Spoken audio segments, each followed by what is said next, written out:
महायुतीचे उमेदवार आमदार संग्राम जगताप हे विधानसभा निवडणुकीच्या रिंगणात उतरले आहेत। यांच्या प्रचारार्थ शनिवारी दिनांक 9 नोव्हेंबर रोजी शहराचे ग्रामदैवत श्री विशाल गणपती मंदिरात आरती करून प्रचार फेरी काढण्यात आली। यामध्ये भाजप शिवसेनेचे पदाधिकारी आणि कार्यकर्ते मोठ्या संख्येने सहभागी झाले होते।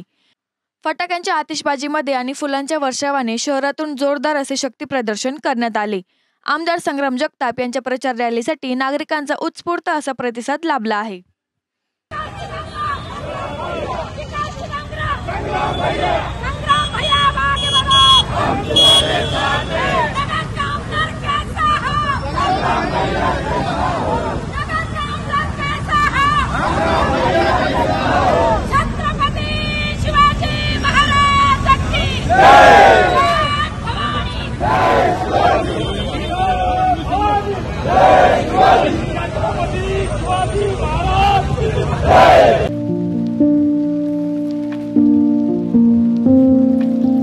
तुम्हाला जर इतरांपेक्षा वेगळं फर्निचर करायचं असेल किंवा त्यातही प्युअर सागवानीच हवं असेल तर तुम्हाला एक नाव सुचवतो। कोणतं? पित्रोडा फर्निचर, जिथं प्युअर सागवानी लाकडामध्ये देवघर, dining set, teapoy, office chair, तसंच कपाट, bed, sofa set, computer table आणि इतरही फर्निचर उपलब्ध। तसंच बजाज फायनान्सवर फर्निचर उपलब्ध। Pitroda furniture, new Tilak road, Ahmednagar.